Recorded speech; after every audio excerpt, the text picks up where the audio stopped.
Bueno, en primer lugar, nosotros explicamos qué quiere decir gestión indirecta y gestión privada, porque ya se encargan las autoridades a menudo de confundir todas estas definiciones, ¿no? Y un poco la gente yo creo que va confundida, ¿no? Entre la gestión directa, la indirecta, no sé qué.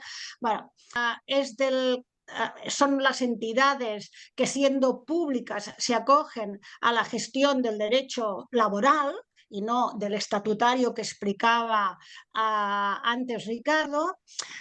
Y claro, a la práctica, al ser públicas, les son de aplicaciones muchas disposiciones que aparecen en el sector público de manera genérica, de manera que descafeína bastante ese derecho laboral que es más flexible y a menudo a los que estamos al frente de organizaciones de este tipo nos crea una gran inseguridad jurídica, que en muchas comunidades autónomas a los directivos o gerentes de los hospitales se les considera altos cargos y, por tanto, sujetos a nombramiento o cese político. Claro, en un entorno donde la gestión de los profesionales es tan relevante, donde se maneja el 9% del PIB del país, que se considere alto cargo a los profesionales que están ahí, pues sitúa a estas organizaciones al albur un poco de los tempus políticos que, como estamos viendo, ¿verdad?, pues no son precisamente estables, ¿no? Bueno, y por tanto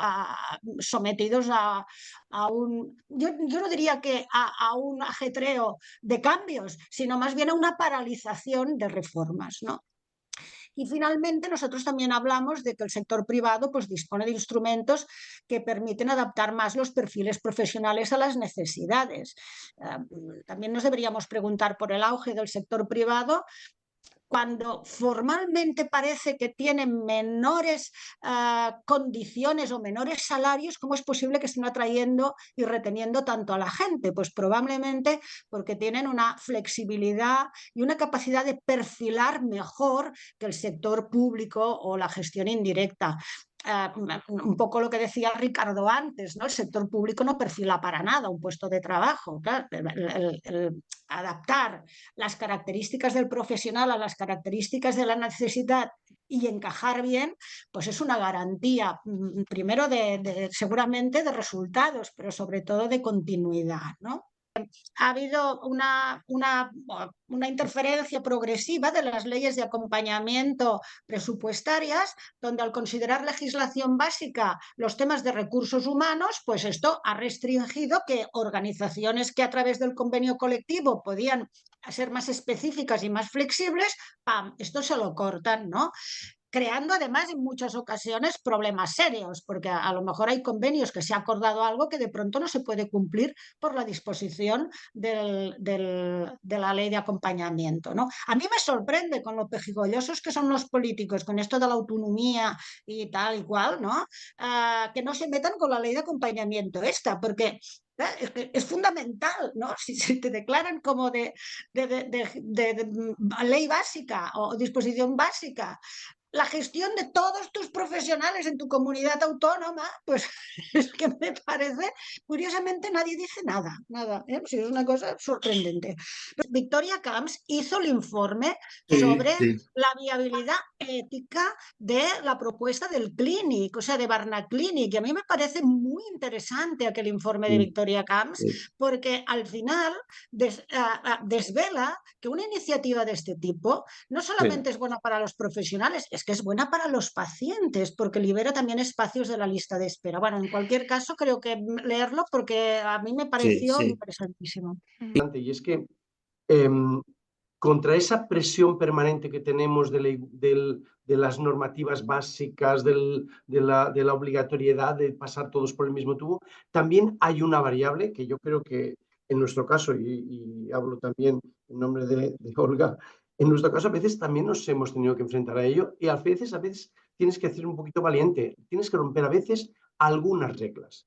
Y en el caso, por ejemplo, de la burocracia, el que nos lleva a todo esto, que es otra de las consecuencias de todo esto, pues a veces tienes que romper algunas reglas en la burocracia obligada. Y es verdad que a veces te arriesgas, pues que a la intervención te venga y te diga y tal, pero tienes que empezar a romper, porque yo creo, sinceramente lo digo, y es que los políticos tienen demasiados intereses contradictorios muchas veces, y yo dudo, y ahí tu pregunta, Vicente, también creo, dudo que por muchas buenas voluntades, con buenas voluntades no se cambia un sistema.